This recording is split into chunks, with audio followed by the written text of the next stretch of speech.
Chris, you better put your thinking cap on.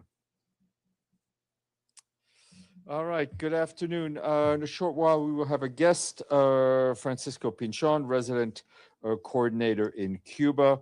He will brief you on the situation in the country. And tomorrow, we will have as our guest Imran Riza, the resident humanitarian coordinator for Lebanon, and he will be briefing you on Lebanon from Beirut. I'll start with Sudan today. The Secretary General's personal envoy for Sudan, Pekka Haavisto, is continuing his engagements in the region. He is currently in Nairobi, where he met today with the head of the Rapid Support Forces, General Mohammed Hamdan Hemti.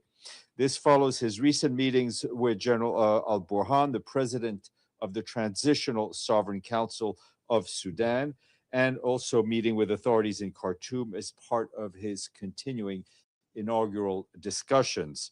The meeting afforded a constructive opportunity to exchange views and explore practical avenues for de-escalation and the continuing protection of civilians. All stakeholders engaged by Mr. Haavisto throughout these visits have expressed their readiness to cooperate with the United Nations and the personal envoy. This is encouraging and must be swiftly translated into concrete progress towards ending the suffering of all Sudanese once and for all. And just to flag that over the weekend, Mr. Haavisto was in the Egyptian capital, Cairo, where he met with Egyptian officials there, as well as representatives of the League of Arab States and members of the Sudanese diaspora in Cairo. On the humanitarian front, I can tell you that our teams on the ground are scaling up their presence in the Khartoum to expand humanitarian operations. Our resident and humanitarian coordinator, Denise Brown, is returning to Khartoum with a core team from our humanitarian unit. Most of the OCHA team is remaining in Port Sudan for now, but a number of other agencies have opened up offices in Khartoum over previous months. These offices were closed since the start of the war, as you well know. The arrival of Ms. Brown and her team signals a renewed commitment to expanding humanitarian operations in the capital and beyond at a time where needs are skyrocketing. More than 1.6 million Sudanese people have also returned to Khartoum in recent months, even as explosive remnants of war and damaged infrastructure continue to pose serious risks. As the 3-year mark of hostilities in Sudan approaches, we reiterate our call for the protection of civilians and civilian infrastructure, including health facilities, an immediate end to hostilities, and a rapid, safe, and unimpeded and sustained humanitarian access. Once again, our humanitarian colleagues are sounding the alarm that drone attacks continue to endanger civilians and deepen humanitarian needs throughout Sudan. In White Nile State, an attack on Al-Jabalian Teaching Hospital last Thursday reportedly killed 10 health workers and injured 22 others, obviously severely disrupting all services at the teaching hospital. We reiterate that medical personnel जिंदगी में आगे बढ़ना है तो खुद से आगे निकलना होगा जब दिल में हो जज्बा तो रास्तों की क्या जुर्रत जो हमारी उड़ान को रोक सके BKT Tires a long tire life exceptional road grip or unmatched comfort BKT Tires elevate your drive 13 attacks against health targets have been verified, killing 184 people and injuring nearly 300 others. We need adequate funding to deliver humanitarian assistance in Sudan. The 2026 Humanitarian Needs and Response Plan, which requires 2.9 billion United States dollars to reach more than 20 million people across the country, is only 16% funded, with just $465 million in the bank. Our humanitarian colleagues, turning to Lebanon, our humanitarian colleagues there say that more than 1.1 million men, women, and children in Lebanon are now registered as displaced. More than 137,000 people, 1/3 of whom are children, are sheltering in nearly 700 collective sites. Many of them are schools. Most displaced people are dispersed across host communities and in informal settings with very limited access to the most basic services. The human toll continues to rise at alarming pace, impacting especially children. We and our partners continue to work closely with the government of Lebanon to help people in the face of these soaring needs. With pumping stations, the main supply lines damaged across multiple governorates, UNICEF has supplied more than 280,000 liters of fuel to some 45 pumping stations and wastewater nationwide in the first month of the escalation. The agency is also helping to repair and maintain these sites.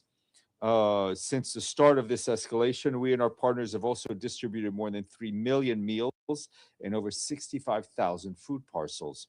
Despite these efforts, many people are still being left behind, especially those who are displaced outside of formal shelters, who often struggle to access the most basic support. Ongoing insecurity is also making it harder for our teams to reach those in need and deliver assistance safely.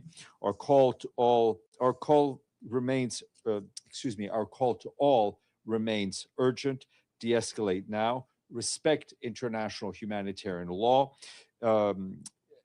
You must do this by protecting civilians, including humanitarian and health workers, ensure safe, unimpeded access for humanitarian delivery, and fund the response. As of today, less than $100 million of the $308 million required under the March appeal from Lebanon has been received. On the peacekeeping end, I can tell you that we remain deeply concerned by the ongoing escalation between Hezbollah and Israel, including Israeli strikes in Beirut.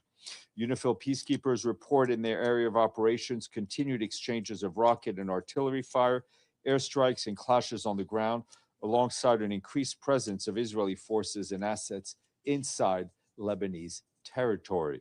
Over the weekend, kinetic activity was concentrated around Yatar and Bin Jebel in Sector West and Al Kantara in Sector East.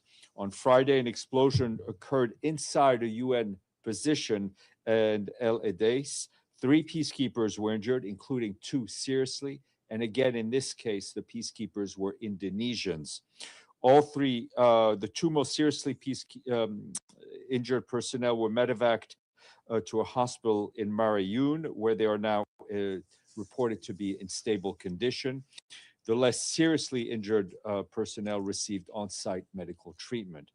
And you will have seen on Friday, we reported that Israeli soldiers destroyed all of the force protection surveillance cameras facing Mingi Street, which is on the outside of UNIFIL's Nakora headquarters.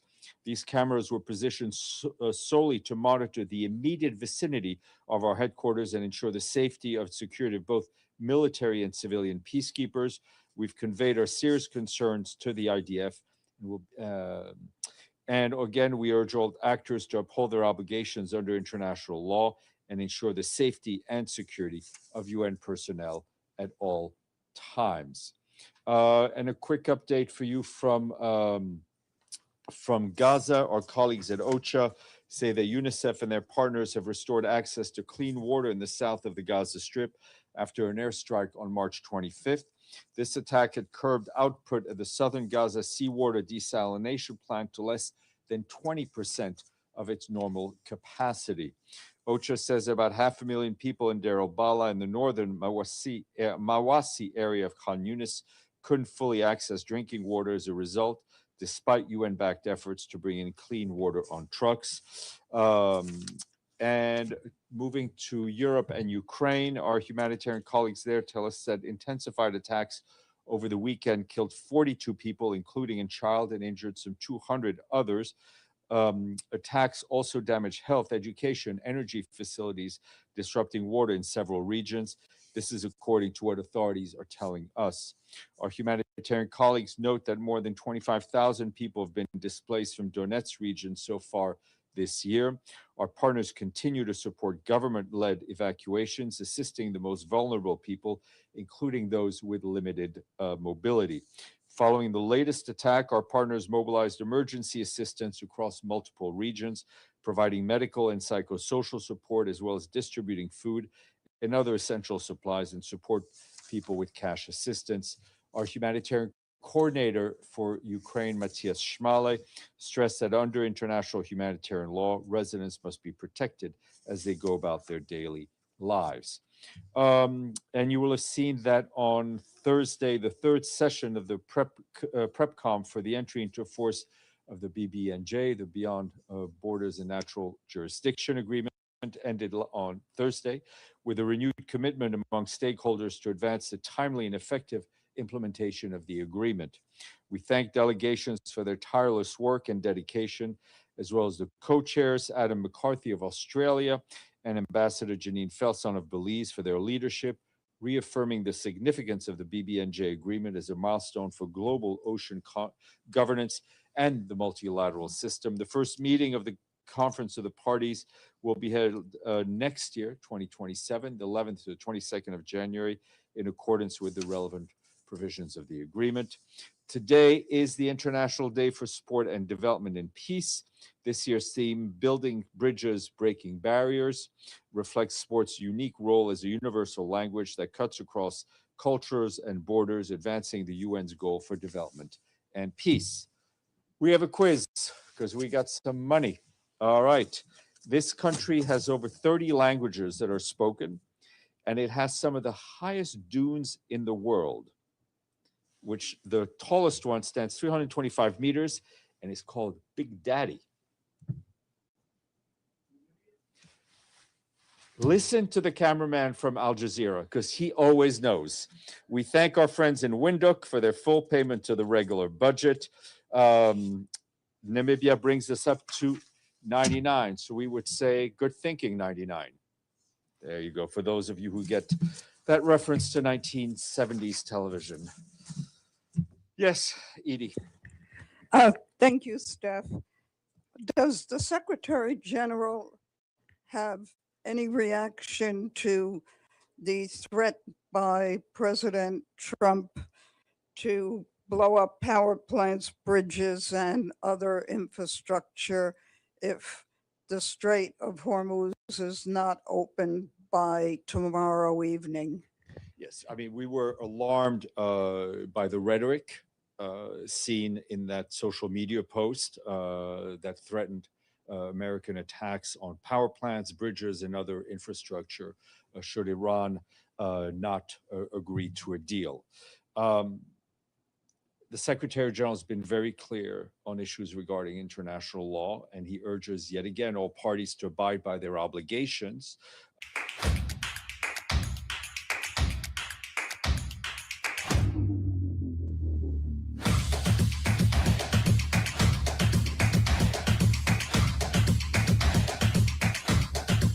Mutual fund investments are subject to market risks.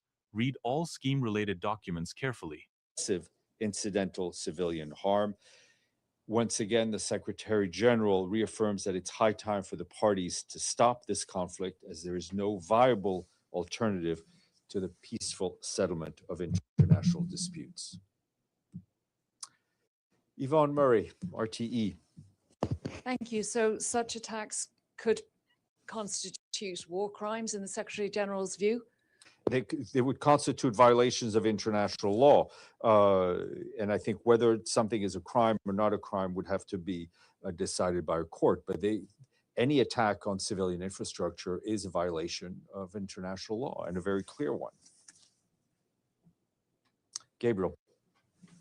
Thanks, Steph. Do you have any update on the Strait of Hormuz and the Mr. Moreira de Silva's work for the last few days on how that mechanism is working? Or yeah, I mean, he has been, he was continuing his discussions as of the end of last week. His contacts are continuing. Also, I wanted to let you know that Jean Arnaud will be heading to the region today, and we'll be able to report more detail soon, likely tomorrow or the day after, on his list of countries that he will visit.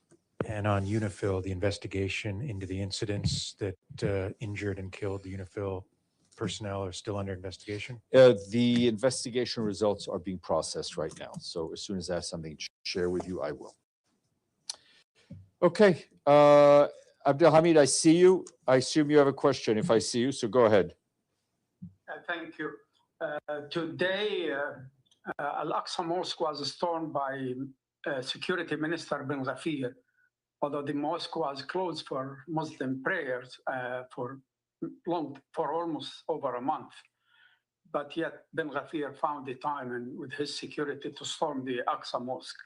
Any comment on that? Look, we are continually concerned about the efforts to change the status quo of the holy sites in Jerusalem, and we continue to watch that very closely. My second question, 9 Palestinians were killed in Al-Maghazi refugee camp in Gaza today. Are you aware of this development and the number of people killed? I have not received those reports here at this point. Iftikhar. Thank you, Steph. I'm sure you have seen today's Reuters report about a proposal submitted by Pakistan, a ceasefire proposal submitted by Pakistan to United States and Iran. Has the Secretary General any knowledge of it? Has he been informed? We've seen those reports. I don't have anything to share with you on that at this point. All right. Thank you very much. We will ask our guest, Mr. Pinchon, the resident coordinator in Cuba, to come on the screen. Great, we see you. So, Francisco, welcome. And please, you go ahead. You have the floor. And then we'll take some questions. Go ahead. Very good. Thank you so much. Good morning, and thank you for your attention. Today, I have been asked to update you on the current humanitarian situation in Cuba and the response to the response that the United Nations system is deploying. The UN system, together with the UN Office for Coordination of Humanitarian Affairs, OCHA, and also in very close dialogue with the national authorities, just 10 days ago, launched a restructure action plan in response to the ongoing energy contingency and the remaining impacts of Hurricane Melissa. We launched an action plan last November in response to Hurricane Melissa. As you know, this is not a conventional emergency. This restructure plan combines ongoing actions being originally implemented in response to Hurricane Melissa with a much broader and more integrated approach that places the energy crisis at the center of our response. The plan targets the critical needs of around 2 million people across 63 municipalities in 8 provinces in Cuba. As mentioned in an earlier briefing, the energy crisis is having a rather systemic and multiplying humanitarian impact, affecting all aspects of daily life in Cuba. A high-performance server that gives you full control and freedom isn't a myth, at least not with VPS hosting from Hostinger. It guarantees you blazing fast performance with NVMe storage and AMD EPYC processors, and a lag-free experience with 1 gigabit per second network speed. Free weekly backups and a free snapshot keep your data secure, while an MCP-powered AI agent helps you to control your server. It answers queries and executes commands via chat so you can manage your VPS using a simple promise. By the Russian Federation. The situation comes on top of multiple shocks in just over a year, including Hurricane Melissa, 2 earthquakes in the eastern part, and several disconnections of the energy power, the national power system. These are all combined with a fragile economic context, limited access to financial resources, and of course the ongoing external adverse environment that Cuba faces. The action plan accordingly underscores the need for fuel and energy backup solutions as enablers of our response. And for this reason, the UN is actively working with partners and member states to identify solutions that guarantee the viability of our operations. And at the same time, I should say, we are exploring with other actors who can contribute logistical solutions, including fuel, and we are doing this with the private sector in Cuba. But the point is that humanitarian needs in the country remain quite acute and persistent. And they are not being resolved by the arrival of limited external fuel supplies, including as I mentioned, the recent oil shipment from the Russian Federation. And while any additional fuel may provide temporary relief, it is insufficient compared to the scale of the national needs, and does not really address the structural nature of the oil blockade and how it affects all essential services. So access to fuel remains a determining factor for ensuring the operational viability of our plan. And for this reason, our plan is contemplated for an implementation to the end of the year, and we will continue monitoring the humanitarian needs very closely to adapt and adjust our response as the situation evolves, always with a focus on the critical interventions to save lives. Let me just say a little bit about the action plan. Is designed to complement the institute. The plan is designed to complement the national response. It focuses on traceable and equitable use of limited fuel resources, which we adapt to the specificities of each focus sector. And these sectors are logistic, which includes a working group on energy, health, water and sanitation, food security, shelter, and protection of vulnerable populations, and education. There is a central cross-cutting pillar of the plan is the deployment of energy backup solutions, including solar-powered irrigation systems, solar panels for hospitals and schools, strengthening water pumping infrastructure to renewable energy, and prepositioning critical energy equipment to ensure continuity of the essential services. And these are solutions that are essential for life-saving services in a context of prolonged energy instability. The plan expands our previous response design in response to Hurricane Melissa from 33 to 63 municipalities, and the target population, as I mentioned, doubled from 1 million to 2 million people.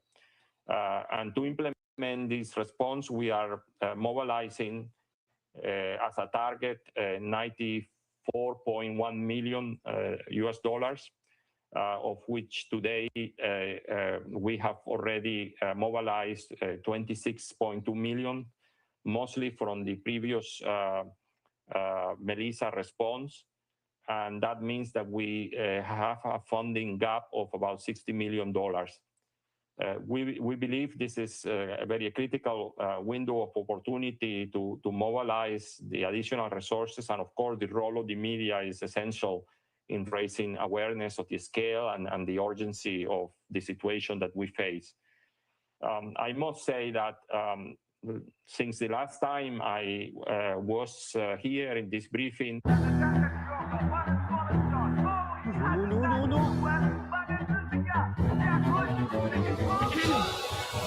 Gas on कर दूं?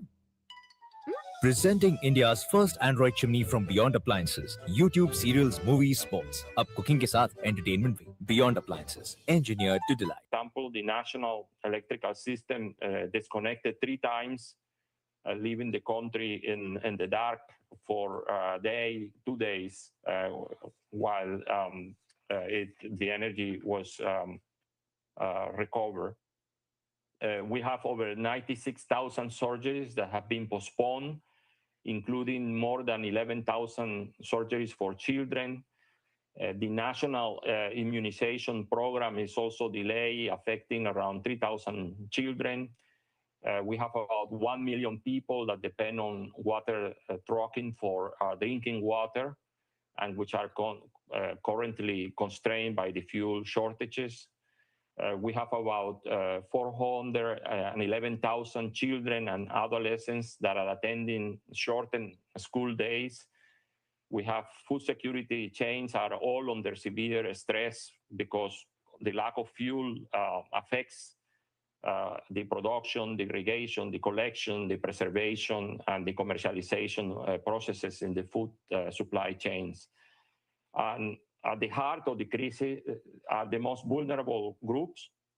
There are nearly 300,000 older people living alone in Cuba, more than 114,000 people with disabilities, almost 3,000 patients requiring hemodialysis, more than 32,000 pregnant women at risk due to instability in access to prenatal services.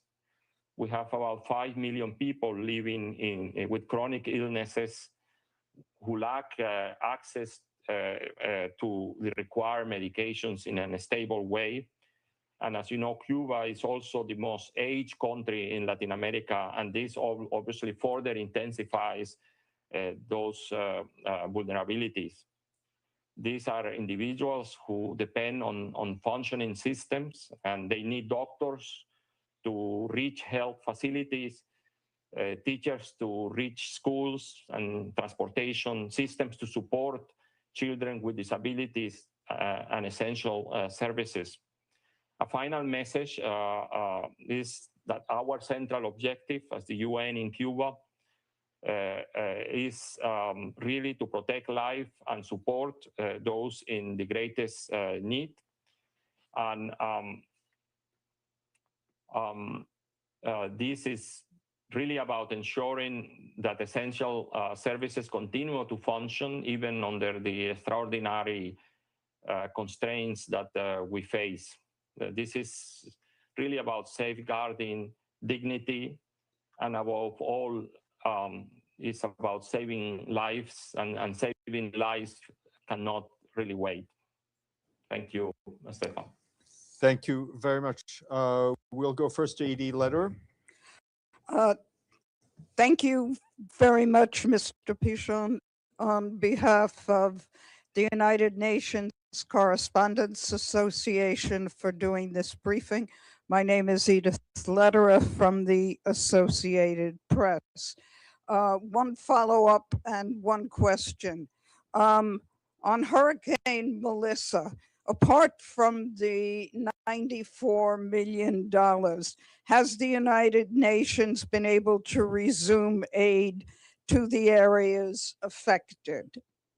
And secondly, is the UN still having trouble getting aid in the warehouses at the port because of the gas shortages?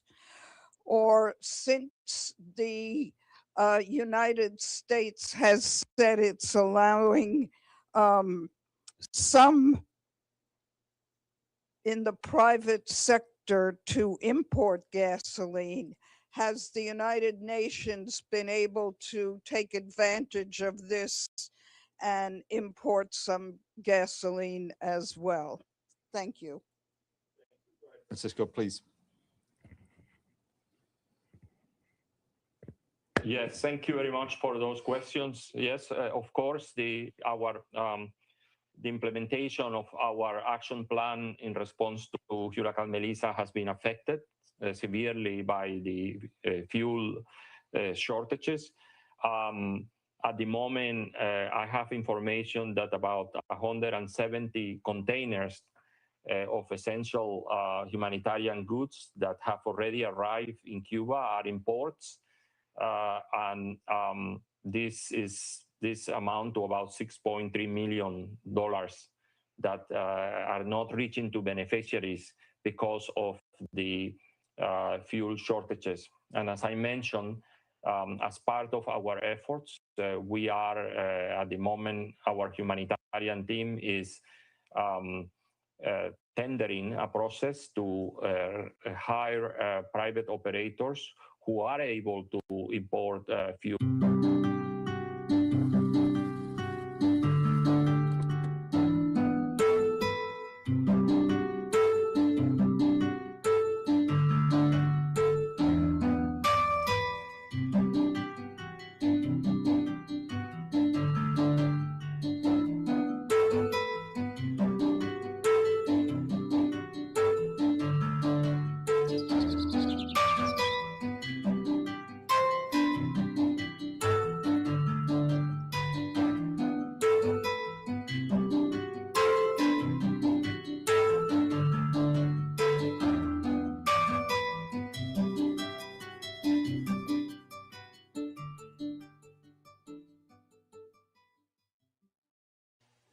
But just as a follow-up, has the United Nations itself been given any authorization to import gasoline?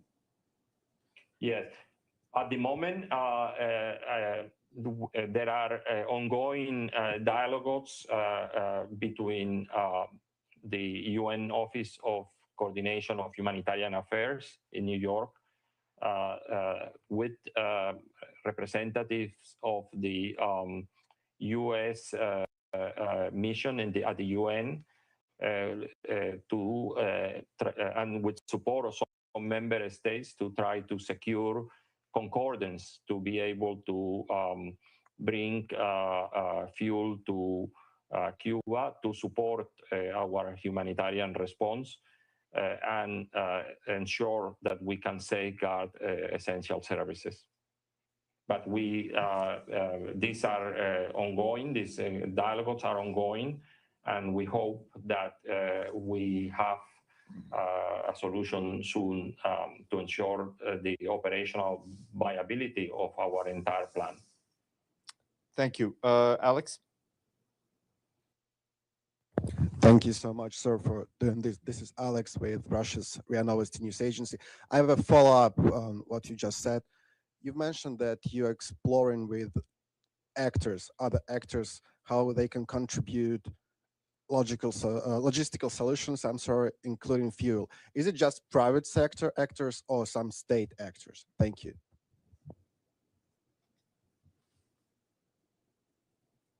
Yes, yes. We, as I said, we are looking at different solutions. Our response plan is in complement to the efforts and the mobilization that the national authorities obviously are undertaking.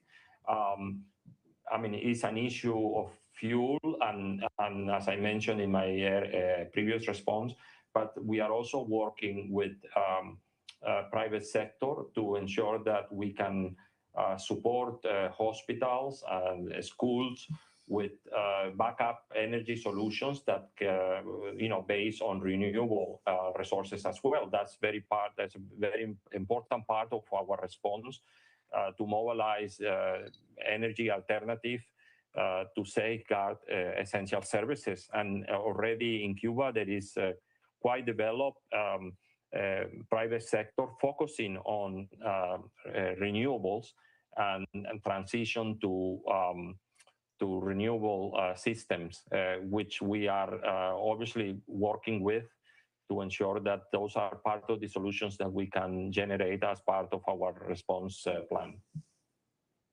Thank you very much. Any other questions? Okay. Francisco, thank you very much. And I have a oh, sorry, question Abdelhamid. online. Yes, go ahead, Abdelhamid. Go ahead. Sorry, thank you. I'm sorry for that. My name is Abdul Hamid Sayam from the Arabic Daily Al-Quds Al-Arabi. Mr. Pichon, I have a few interrelated questions. First, can you tell us about the mood of the Cuban people? How, from your contact on daily basis with the Cuban people, what are they anticipating? Are they expecting the worst to come? And the second, can you confirm that no more Venezuelan fuel coming into Cuba? And is Mexico also helping the Cuban people with some kind of fuel supplies? And my last question is, do you see that the kind of collective punishment for a whole people because there is a neighbor who doesn't like the system? And I know it's a political question, and does that fall into a kind of war crime or crimes against humanity? Thank you. Thank you. Yes, well, of course, the general mood of the population is a lot of frustration for the reduced delivery of essential services for the population, the increased hardship. Everyday life is much harder for people and communities in Cuba. There has not been any Venezuelan fuel arriving in the country to the extent of my knowledge. I think the only fuel that has been received has been the one I referred to in my comments from the Russian Federation, which has been said is about 100,000 tons, about 700,000 barrels. That will be enough for needs of about 12 to 13 days. But no additional fuel has arrived except for the one that has been authorized for private sector activities. With respect to Mexico, yes, I mean, there has been, Mexico is one of the member states that have been very much engaged in also helping find a solution to ensure that there is access to humanitarian oil for the humanitarian response for our action plan. But those discussions are taking place in at the highest level, and I've been told that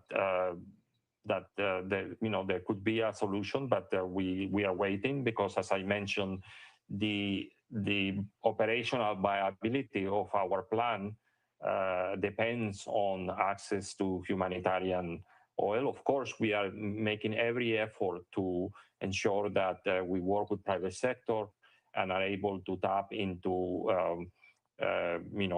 working with private operators to be able to transport humanitarian goods to the areas affected by the hurricane or other areas affected by the energy shock.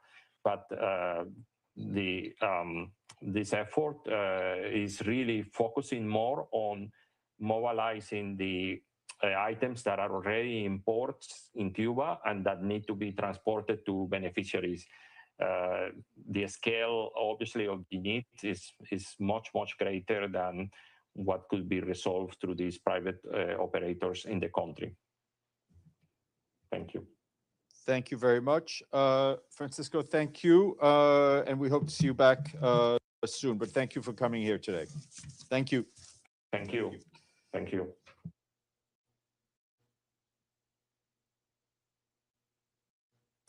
Helsinki.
you.